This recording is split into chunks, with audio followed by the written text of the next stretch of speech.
Como le informé desde ayer por la tarde en mis redes, pues desde la mañana aquí, por supuesto, el gobierno de México y el gobierno de Estados Unidos llegaron a un acuerdo por el cual el Departamento de Justicia, la Fiscalía de Estados Unidos, retiró los 4 cargos de narcotráfico contra el general Salvador Cienfuegos, exsecretario de la Defensa Nacional, cargos que llevaron a su detención el pasado 15 de octubre en el aeropuerto de Los Ángeles, cuando llegaba para un viaje familiar acompañado de su esposa, sus hijas y sus nietos. Todos fueron detenidos en ese momento. Posteriormente fue trasladado, como se ha informado, a la Corte de Nueva York. El general siempre se declaró no culpable. Es más, todavía el sábado pasado, su abogado, Rafael Heredia, le informé a usted, desmintió la especie que se había corrido de que estaba ofreciendo una negociación para declararse culpable a cambio de ¿qué? A cambio de un mejor trato, lo que Rafael Heredia desmintió totalmente, reiterando la inocencia del general. Esto ocurrió el sábado. Ayer lunes fue el día de la sorpresa, del vuelco, de algo inédito. Jamás se había registrado algo así en la justicia de Estados Unidos, como tampoco jamás se había registrado que, existiendo un acuerdo de colaboración que obliga al intercambio de información entre las agencias de seguridad y los gobiernos de México y Estados Unidos hubiera ocultado la investigación contra el general Cienfuegos, no hubiera pedido a México, como correspondía, su detención con fines de extradición para ser juzgado allá. Se la guardaron casi más de un año, de agosto de 2019 a octubre 15 de 2020, para detenerlo, escondiendo la información que por acuerdo tenía que haber compartido con el gobierno de México. Ayer, como le informé también, el general tuvo la audiencia que estaba prevista para ayer miércoles, en la cual el fiscal del Distrito Este de Nueva York le pidió a la jueza que le anunció que se desistía de los cargos y por tanto pues ella tenía que hacer lo mismo, digo yo, porque si no hay una acusación, pues ¿de qué lo van a procesar? En fin, yo le aprecio mucho. En un avión contratado por el gobierno de Estados Unidos, un Grumman 4 que tenía matrícula estadounidense, empezaba con N, volaron al general acompañado, decía, de los US Marshals, los alguaciles del Departamento de Estado, del aeropuerto de Teterboro en Nueva York al aeropuerto de Toluca. Allí descendió el general, pasó al hangar, a las oficinas que están en el hangar de la Fiscalía General de la República. Le informaron de su situación, pues que hay una averiguación, hay una carpeta de investigación iniciada, pero no hay nada en su contra. Pasó un examen médico que aceptó y de ahí se fue a su casa en Ciudad Satélite. Le aprecio mucho esta tarde al abogado Rafael Heredia, que no haya aceptado esta llamada. Rafael, ¿cómo estás? Buenas tardes, gracias por contestarme. Hola Joaquín, buenas tardes, para servirte. A ver, esto es algo inédito. ¿Tú lo habías visto alguna vez? Nunca, aunque conozco desde hace muchos años todos los tratados bilaterales en estas materias de colaboración entre los gobiernos de los Estados Unidos de América y México. Pero nunca se había dado un caso similar. Sí. Tampoco jamás había ocurrido, Rafael, que sin participar, sin informar, como es la obligación de acuerdo a los acuerdos de colaboración en materia de seguridad, al gobierno de México o a otro gobierno de un país amigo, aliado y en este caso además vecino, se detuviera al exsecretario de la Defensa Nacional. Pues no, es un asunto inédito, efectivamente, Joaquín, y pues nosotros solamente leímos el indictment, que es sí, la acusación de este gran jurado, y la propuesta, ¿verdad?, la petición de la orden de aprehensión, la cual se giró el mismo día por la juez, ¿verdad? Entonces, sí, las pruebas no las conocemos, no sé cuáles serán, ¿verdad? Ellos utilizan mucho los testigos protegidos, ellos utilizan muchos elementos que nosotros no, ¿verdad? No tanto. Y pues aquí estamos como merece desde mi punto de vista y desde el punto de vista de muchas personas y de los militares mexicanos, el señor general Cienfuegos en su casa, con su familia, de donde jamás debió haber salido. Así es, o donde sí debió haber salido, de donde pero jamás... me refiero, nunca pudo, sí. Fue arrestado de una manera que no va con la verdad, desde mi punto de vista, y en condiciones muy de un solo lado, ¿verdad? Y sin avisarle a México que un alto funcionario que pudiera ser el segundo hombre más importante dentro de la administración política en nuestro país sufriera este ataque. Entonces, pues nunca estuvimos de acuerdo, ni yo ni nadie. Por eso yo he resaltado mucho, Joaquín, en darle las gracias al señor presidente López Obrador, en darle las gracias al señor presidente Trump, así como a los fiscales Gertz Manero, al doctor, así como a William Barr, fiscal de Estados Unidos, y la muy buena gestión que también hizo nuestro canciller Ebrard, y el apoyo incondicional que le rindieron al general Cienfuegos todos sus compañeros de armas del ejército mexicano, así como los de la Marina de México. Yo, abogado Rafael Heredia, estoy hablando con Rafael Heredia, abogado del general Salvador Cienfuegos. Desde un momento registré que había una lesión en el espíritu de cuerpo militar, que es muy fuerte, ¿sí? El espíritu de cuerpo, ante este caso, ante la captura del exsecretario. Creo que sí, la lesión sí se debe de haber dado. No estaban en lo absoluto de acuerdo de cómo se le había tratado a un general de alto rango, ex secretario de la Defensa de México. Ahora, dime, ¿tú has hablado ya con él? Sí, ayer tuve una plática muy breve en la noche, donde ya él estaba muy cansado, llegando a su casa, ¿verdad? Entonces, quedamos de darnos unos días para que él goce a su familia, descanse mucho, yo también para quedarme, aunque sea un par de días, descansando un poquito, porque sí fue agotador este asunto para mí también como abogado y como ser humano y amigo de Salvador. Ahora, dime una cosa, abogado Rafael Heredia.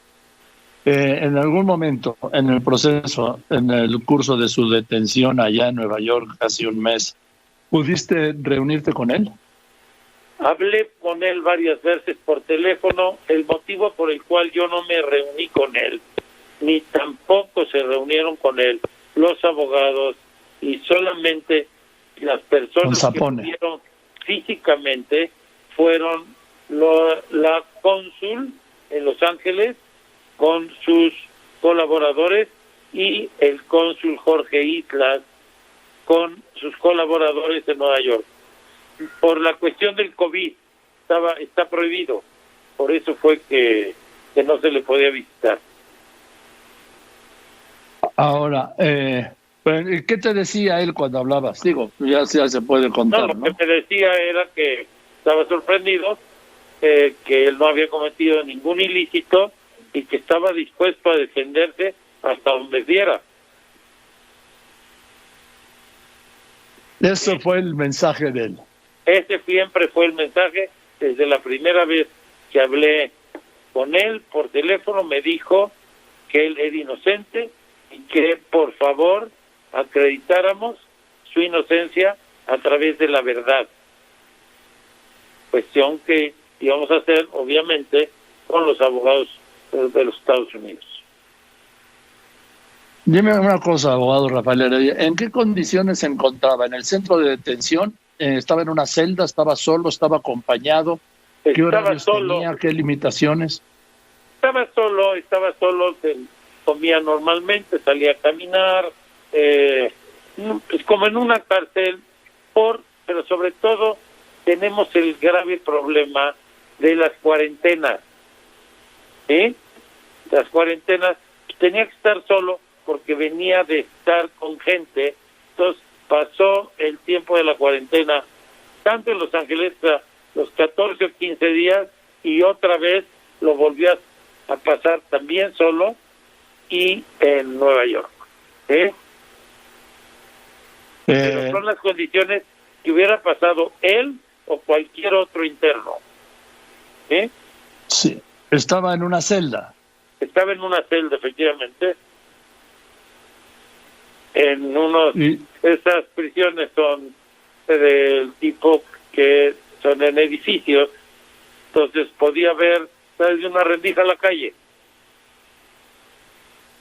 Es la misma donde está Genaro García Luna y donde estuvo Joaquín Guzmán Loera, ¿no? No lo sé, fíjate que no sé ellos dónde han estado internos. ¿Dónde está García Luna? No lo sé, yo no sé dónde estarán estas personas. Dime de lo que, abogado Rafael Heredia, dime, de lo que has logrado saber de las acusaciones, ¿eran todas versiones de testigos protegidos? Puede ser, pues ellos mencionan algo de eso en la acusación y también en el equivalente a la orden de aprehensión, pero no dan nombres, no dan unas fechas ni lugares determinados, son muy vagas. Tu sistema es así, y después ya en juicio se comienzan a dosificar las pruebas, ¿verdad? Y siempre se están haciendo más largo el procedimiento, ¿sí? Y no te enseñan todas las cartas como se debería de hacer en un juicio justo y leal. Uno de lo que has sabido en lo que basa prácticamente el caso es unos mensajes en BlackBerry. Imagínate BlackBerry en 2017, 2015 a 2017. Nosotros tenemos por ahí un estudio que hicieron en mi oficina respecto al BlackBerry y no corresponde cronológicamente a los tiempos que dice la acusación, ¿verdad? Sí, yo bueno, no me acuerdo cómo se usaba, la verdad. ¿Tú sí? Bueno, pues es que dice que en un mensaje de BlackBerry estaban hablando dos delincuentes que se referían al padrino. ¿Y quién es el padrino? Y uno le dice al otro, mira, ahí está en la tele, préndela. Sí. Y estaba el general Cienfuegos. Pero fíjate que no hay ni tele, ni hay padrino, y hay otro que también le pusieron el sobrenombre Cepeda, o sea, dice apellida, ¿verdad? Y son muy dados no nada más en Estados Unidos, son muy dados en muchas fiscalías del mundo en agravar la personalidad de las personas detenidas o sujetas a un proceso, aumentándoles o creándoles un sobrenombre y un apodo. En casi todos los casos, siempre les están poniendo ahí los apodos que vayan ad hoc para que también la publicidad pueda ser mayor. Dime, Rafael Heredia, ¿qué es lo que sigue ahora? Mira, lo que sigue es que yo creo que estudiará la Fiscalía General de la República.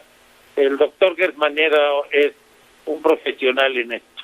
Lleva muchos años de conocer el derecho penal mexicano, ha estado en cargos importantes, a él le gusta y conoce muy bien el sistema acusatorio. Entonces él y su equipo revisarán los elementos que enviaron de los Estados Unidos, los cuales yo desconozco, el general desconoce y nadie más conoce esos elementos, salvo la propia Fiscalía de la Nación. Pero son 700 páginas, ¿no? Para que es lo que hablan de las 700 páginas. En caso de que del estudio de esas documentación resultara una cita, pues le harán llegar la cita general, y si no encuentra nada, pues no habrá citas, Joaquín. Pues sí. ¿Verdad? Pues sí. Pero no quiero dejar a un lado el amarillismo de sobre todo las redes sociales, ¿no? Que van a gritar cosas que no son acompañadas a la verdad. Bueno, pues fíjate, yo escribí hoy, fue López Obrador, y dije que esta fue una decisión personal y una instrucción a Marcelo Ebrard, y una operación de López Obrador y de Marcelo Ebrard, allá en lo diplomático, más la vertiente que le tocó jugar al fiscal, al doctor Gertz Manero, ¿sí? Con William Barr. Sí. Pero yo solo quiero recordar, hablando de la 4T, quiero recuperar porque siempre, como dicen, pues siempre hay un Twitter, ¿no? Sí. Al doctor John Ackerman, que tanto, el principal propagandista, pues, el principal protagonista, pues, el principal, ¿cómo te diría? Propagandista, ¿sí? De la 4T, que cuando lo detuvieron inmediatamente dijo, este es un logro de la 4T, presionaron al presidente López Obrador y no, otros presidentes lo hubieran impedido. Cuando finalmente el presidente López Obrador, que también creo que dio un vuelco, tomó la decisión de intervenir en esto, y con este resultado, insisto, inédito. Inédito, y de veras estamos muy agradecidos con él. Y sí con la segura intervención que tuvo Alejandro Gertz también en esto, y lo espléndido del internacionalista que es Marcelo Ebrard. Y también muy bien. Muy respetado general secretario de la Defensa Nacional, sí, Luis Crescencio Sandoval. Bien. Bueno, Rafael, pues te aprecio mucho que me hayas contestado el teléfono, te mando un saludo. Amigo, abrazos en casa, por favor. Muchas gracias igualmente, y ahí seguiremos hablando a lo largo de este caso. Cómo no, y muchas gracias también, me aprovecho para dar las gracias a don Togerio, a Jaime, a Andrea y a Lorenza, por ese gran medio de comunicación. Eso que ni qué. Gracias. Gracias. Un abrazo, Rafael. Que estés muy bien, Rafael Heredia, el abogado del general Cienfuegos. Bueno, dice que van a esperar a ver qué es el siguiente paso, le corresponde darlo a la Fiscalía General de la República, con la integración de la carpeta de investigación, de la cual se derivará, si solicita o no, a un juez una orden de aprehensión